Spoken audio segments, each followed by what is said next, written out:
Hello students, today I am going to start new chapter 7, that is latitudes and longitudes. And before learning latitudes and longitudes, first we have to know about the globe. See, this is the picture of a globe.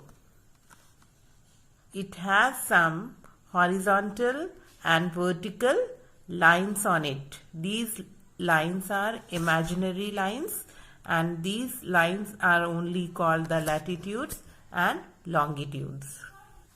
Now first we have to learn about the latitudes or parallels. Now students, you see this picture.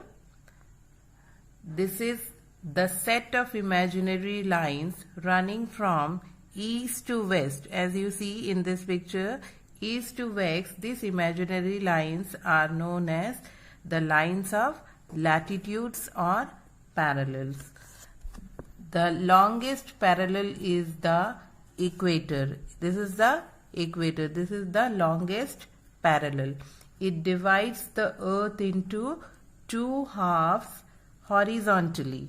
This is one half and this is one half. It divides into two halves horizontally. The part of the earth located to the north of the equator is called the northern hemisphere, and the part located to the south of the hemisphere is called the southern hemisphere. Now besides the equator, other important parallels are like Tropic of Cancer. This is Tropic of Cancer. This is 23.5 degree north. And Arctic Circle. This is the Arctic Circle. This is 66.5 degree north. Now this is the Tropic of Capricorn. This is 23.5 degree south.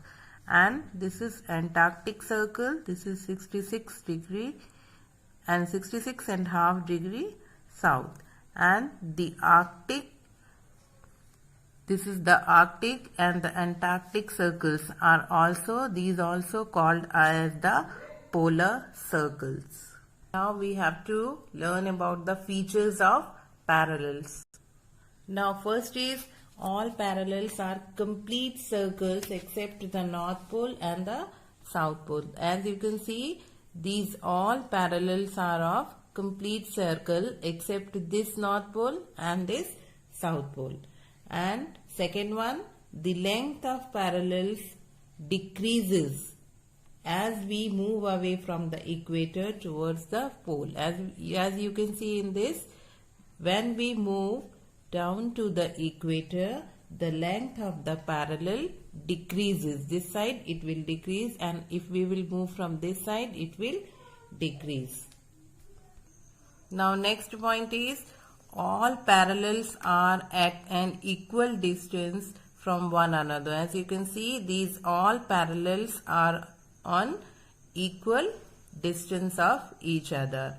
And next one, none of the parallels touches or crosses one another.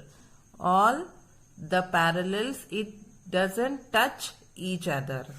And next, each hemisphere has 90 parallels, making them 181 parallels in all, including the equator.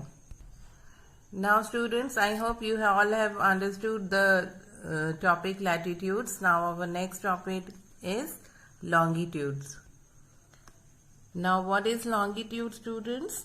The set of imaginary lines. These are all imaginary lines running from north to south. As you see, north to south are known as lines of longitude or meridians. These lines are called meridians. And the meridian passing through the old Royal Observatory at Greenwich near London was chosen as the starting point of the meridians in 1884. It was marked 0 degree and called Greenwich Meridian on the prime meridian. As you can see here, this is the 0 degree and called the Greenwich Meridian or the prime meridian. Now we have to see what are the features of meridians. The first feature is all meridians are semicircle and of equal length. As you can see here, all the meridians are of equal length. And the second one is, as we move away from the equator, downside, the distance between the meridians from here to here, distance between the meridian decreases, and meridians cut the parallels at 90 degree. And next one, meridians help to measure distance in east to west direction. It can help to measure the distance between the east to west. I hope students you have understood all latitudes and longitudes. Now our next topic is grid. Now what is this grid?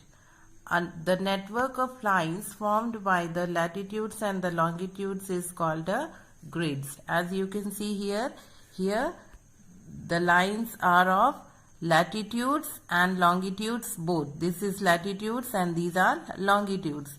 This all network is called a grid. And what it helps to locate places. Here you see, here is one place, it is locating the place. The point where the latitude and the longitude intersect. Here see, this latitude and longitude both intersect is the location of the place. Now here students, I have completed the chapter. I hope you all have understood this. Now you can do these exercises. Here A,